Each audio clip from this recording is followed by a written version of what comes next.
Hello viewers, আমার হাতে আছে Xiaomi Poco X2 ফোনটি। এই ফোনটি আমি লাস্ট ৫ বছর ধরে ব্যবহার করছি। যেখানে এই ফোনটি দিয়ে আমি ফটোগ্রাফি, ভিডিওগ্রাফি, আমার চ্যানেলের ভিডিও এডিটিং থেকে শুরু করে গেমিং থেকে সবকিছু আমি এই ফোনটা দিয়েই করেছি। মূলত একটা মিড রেঞ্জের ফোন দিয়ে আমি ফ্ল্যাগশিপ ফোনের মতো ফিল পেয়েছি। পাশাপাশি এই ফোনটা নিয়ে কিন্তু আমার বেশ কিছু প্যারাও খেতে হয়েছে। কারণ Xiaomi Poco সিরিজগুলোর ফোনগুলোতে কিন্তু মাদারবোর্ড ডেড হয়ে যাওয়া বা ক্যামেরা ডেড হয়ে যাওয়ার মতো প্রবলেমগুলো দেখা দিচ্ছিল। তো আজকে সেই সকল বিষয় বিস্তারিত আলোচনা করব এবং দেখাবো আজকের এই সময়ে আমার এই ফোনটা আমাকে কেমন সাপোর্ট দিচ্ছে। তো প্রথমেই আমরা ফোনের কিছু স্পেসিফিকেশনস গুলো শর্টকাটে জেনে নেই। যেখানে আমাদের ফোনটি 2020 সালের ফেব্রুয়ারি মাসে লঞ্চ করেছিল এবং আমি ফোনটি কিনেছিলাম 2020 সালেরই মে মাসে। তো ধরতে গেলে ফোনটা প্রায় 5 বছরই হয়ে গেছে। ফোনটা কিন্তু 4G ফোন আর ফোনটার ডিসপ্লেতে রয়েছে 6.67 ইঞ্চের একটা ডিসপ্লে।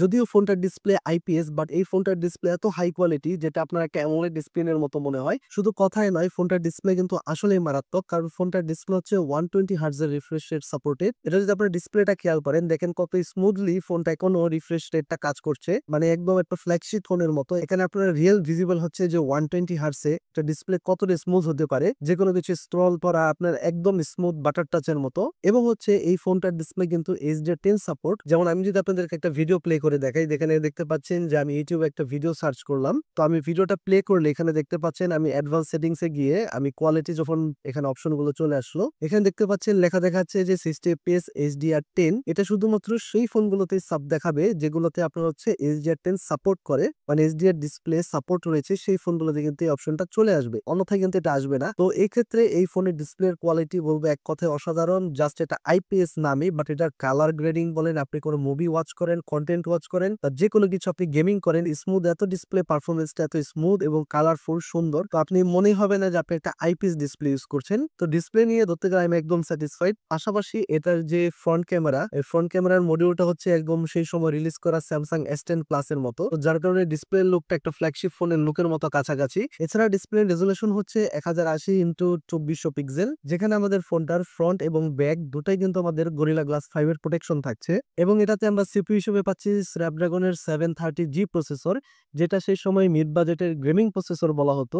এবং র্যাম হিসেবে এটাতে আমরা 6GB এবং 8GB ভেরিয়েন্ট পাচ্ছি এবং স্টোরেজ হিসেবে আমরা 64GB, 128GB ও 256GB পর্যন্ত আমরা ভেরিয়েন্ট পেয়ে যাব। এবং ক্যামেরা সেকশন নিয়ে কথা বললে এটার যে মেইন ক্যামেরা সেটা হচ্ছে 64 মেগাপিক্সেলের একটা ক্যামেরা, যেটা হচ্ছে সলিড সেন্সর। এবং এখানে একটা 8 মেগাপিক্সেলের আলট্রা ওয়াইড লেন্স আছে এবং একটি 2 মেগাপিক্সেলের ম্যাক্রো লেন্স আছে এবং একটি ডেপথ সেন্সর রয়েছে 2 মেগাপিক্সেলের। এবং এটার ব্যাক ক্যামেরাতে আমরা সর্বোচ্চ 4K 30 fps এ ভিডিও রেকর্ড করতে পারবো এবং 1080 তে 30 fps ও 60 fps এবং স্লো মোশনে আমরা 120 fps পর্যন্ত ভিডিও রেকর্ড করতে পারবো। তো আরেকটি ভালো লাগার বিষয় হচ্ছে এই ফোনটিতে কিন্তু আমরা সুপার স্লো মোশন অর্থাৎ 960 fps আমরা ভিডিও রেকর্ড করতে পারবো। তবে সেই ভিডিওটা আমরা 720 রেজোলিউশনেই করতে পারবো শুধুমাত্র। এবং এটার ফ্রন্ট ক্যামেরাতে রয়েছে দুটি ক্যামেরা, যেটার একটি হচ্ছে 20 মেগাপিক্সেল এবং একটি হচ্ছে 2 মেগাপিক্সেলের। বাট এই 2 মেগাপিক্সেলের ডেপথ সেন্সরটি পুরোপুরি ফেক ক্যামেরা। এটা এখানে হচ্ছে একটা ক্যামেরাই জাস্ট কাজ করে। এবং ফ্রন্ট ক্যামেরা দিয়ে আমরা সর্বোচ্চ 1080 তে 30 fps এ ভিডিও রেকর্ড করতে পারবো। এছাড়া ফোনটাতে ফিঙ্গারপ্রিন্ট সেন্সর রয়েছে, যেখানে হচ্ছে এটার যে পাওয়ার বাটন আছে এখানে ফিঙ্গারপ্রিন্ট সেন্সরটা রয়েছে। আর এছাড়া এখানে তার উপরে ভলিউম আপ ডাউন বাটন রয়েছে। নিচে এখানে আমাদের টাইপ সি পোর্ট রয়েছে এবং এখানে স্পিকার আছে এবং এখানে কিন্তু আমরা 3.5mm হেডফোন পোর্টও পেয়ে যাচ্ছি। হঠাৎ একদিন ফোনটা হাত থেকে পড়ে যাওয়ার পর আমার যে ব্যাক পার্ট আছে এই ব্যাক পার্টের গ্লাসটা ভেঙে যায় এবং পাশাপাশি ডিসপ্লের এখানেও মারাত্মকভাবে চোট আসার কারণে এই ক্যামেরার এখানে একটু কালো হয়ে যায় ডিসপ্লেটা।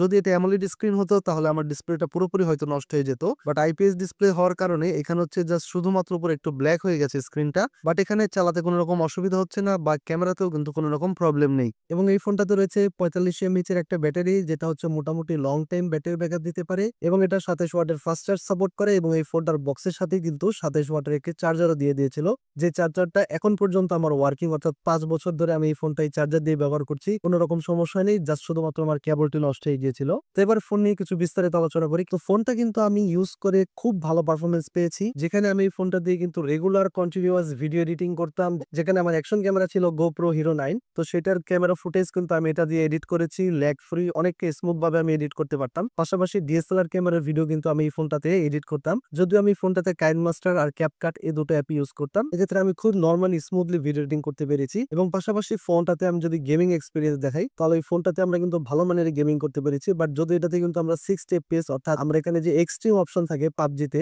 সেটা আমরা এখানে পাবো না। শুধুমাত্র আমরা এখানে আলট্রা পর্যন্ত পাবো। আলট্রা মানে হচ্ছে 40 fps পর্যন্ত।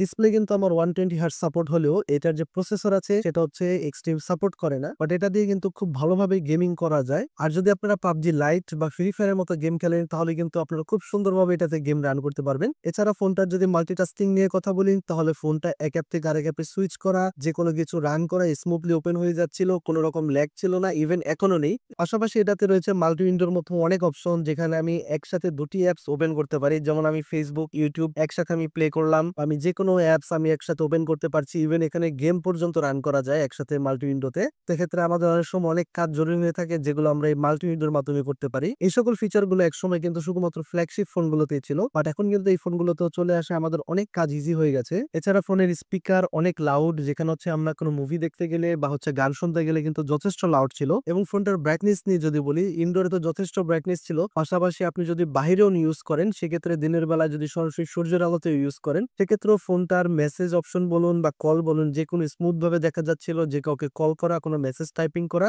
স্মুথলি দেখা যাচ্ছিল। এখানে ব্রাইটনেসেরও যথেষ্ট অভাব ছিল না। তবে বর্তমান ফোনগুলোর সাথে ব্রাইটনেস তুলনা করলে বা একটা অ্যামোলেড ডিসপ্লের সাথে ব্রাইটনেস তুলনা করলে সেক্ষেত্রে ঘাটতি রয়েছে।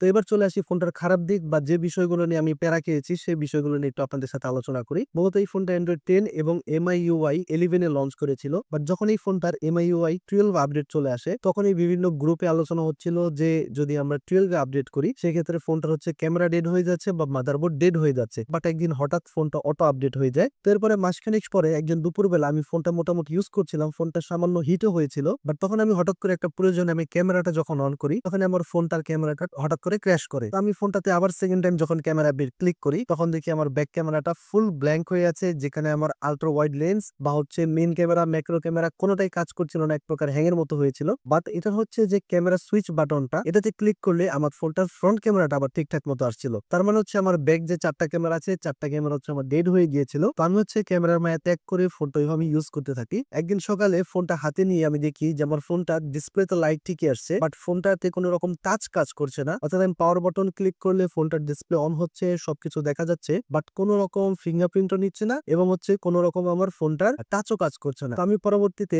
একটা মাউস লাগিয়ে OTG কর্ড দিয়ে আমি একটা মাউস লাগিয়ে দেখি ফোনটা আবার পারফেক্টলি কাজ করছিল। জাস্ট হচ্ছে ফোনটার টাচ রেসপন্স একদমই নাই হয়ে গেল। আমি ফোনটা নিয়ে মোতালেব প্লাজায় চলে যাই এবং সেখানে গিয়ে আমি ফোনটা ঠিক করতে দিই, বাট হচ্ছে সেখান থেকে আমার ফোনটা 2000 টাকা খরচ নেয়, সেটা হচ্ছে তারা CPU রিভারিং করে। তো সেটা করে আমার ফোনটা টাচ ক্যামেরা সবকিছুই ঠিক হয়ে যায়, যদিও তারা কোনো রকম সেখানে গ্যারান্টি দেয়নি। ঠিক তার 7 দিন পরে আমার ফোনটার হচ্ছে এই ফিঙ্গারপ্রিন্ট সেন্সরটা আমার হচ্ছে নষ্ট হয়ে যায়। অর্থাৎ বর্তমানেও কিন্তু আমার এই ফোনটার ফিঙ্গারপ্রিন্ট সেন্সর নষ্ট, যেখানে হচ্ছে আমি এটাতে ফেস লক ইউজ করছি, ও হচ্ছে প্যাটার্ন লক ইউজ করছি।